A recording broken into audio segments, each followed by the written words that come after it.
1648 में एक peace treaty sign की गई, जिसकी वजह से यूरोप में होने वाली 30 साल जंग रुक गई। तो दोस्तों, आज की इस वीडियो में हम डिस्कस करने जा रहे हैं ट्रीटी ऑफ वेस्टफेलिया को। तो सबसे पहले हम ये जानेंगे कि इसकी हिस्ट्री क्या है।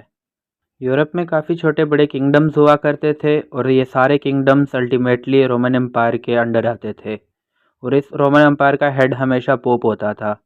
तब नेशन स्टेट का कोई कॉन्सेप्ट नहीं था, तब स्टेट और रिलीजन सेपरेट भी नहीं थे। फिर यूरोप में रेनेसां आता है। रेनेसां आने के बाद लोग रिलीजियस बिलीफ को क्वेश्चन करने लग गए। पहले तो लोग रोमन एम्पायर को बहुत ज़्यादा मानते थे, चर्च की बहुत ज़्यादा डोमिनेंसी थी। फिर सबसे ज़्यादा क्वेश्चन भी इसी रोमन कैथोलिक चर्च पे उठने लगे और उसके बाद रिफॉर्मेशन का पीरियड आता है, जिसे मार्टिन लूथर लीड करते हैं। अब रिफॉर्मेशन के बाद क्या होता है?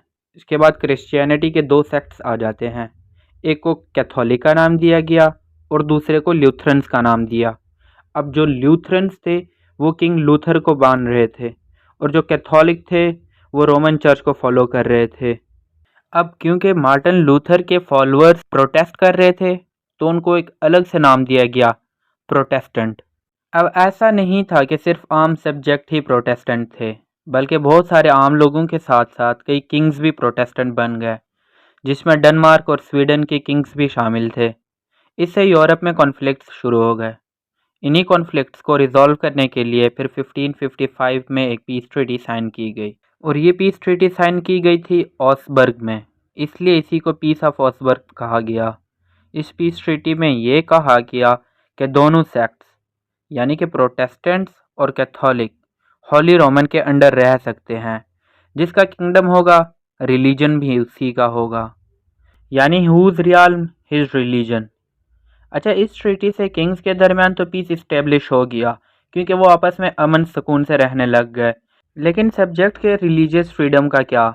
उनको तो वही रिलीजन अपनाना होगा जो उनके किंग का होगा।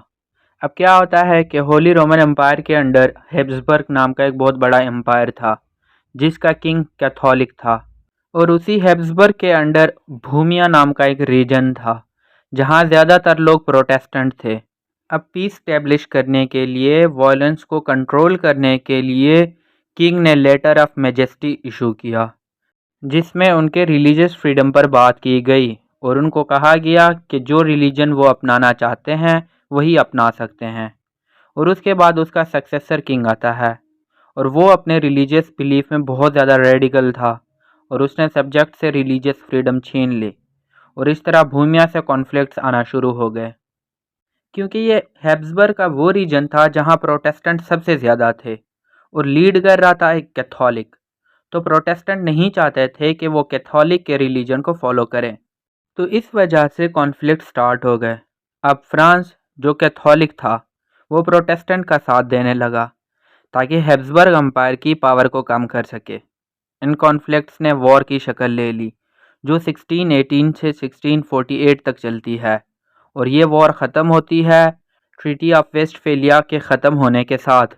अब लाखों लोगों के मरने के बाद 1648 में जर्मनी के शहर वेस्टफेलिया में एक पीस ट्रीटी साइन की गई, जिसे ट्रीटी ऑफ वेस्टफेलिया कहा गया। ट्रीटी ऑफ वेस्टफेलिया से दूसरे स्टेट के लिए रिलीजियस टॉलरेंस का कॉन्सेप्ट सामने आता है। ट्रीटी ऑफ वेस्टफेलिया को पीस ऑफ वेस्टफेलिया भी कहते हैं। तो peace of Westphalia actually 3 treaties की एक सीरीज़ है। इस पीस ट्रीटी से 3 प्राइमरी एलिमेंट सामने आते हैं। पहला है वाइडर फॉर्मल रिलीजियस फ्रीडम, दूसरा है इंट्रोडक्शन ऑफ डिप्लोमेटिक प्रोफेशन और तीसरा है रिकॉग्निशन ऑफ सोवरेन स्टेट्स।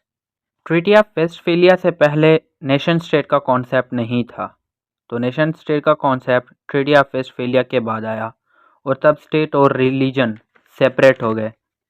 अब ट्रीटी ऑफ वेस्टफेलिया के बाद क्या होता है, जो छोटे छोटे स्टेट्स थे ये आपस में मिलते गए और इस तरह से एक बड़ा बड़ा एम्पायर बनाते गए। और इसी तरह ट्रीटी ऑफ वेस्टफेलिया के बाद यूरोप में 1648 से लेकर 1914 तक कोई बड़ी वॉर नहीं हुई और फिर 1914 में यूरोप में वर्ल्ड वॉर 1 शुरू हुई, जिसमें लाखों लोग अपनी जान से हाथ धो बैठे।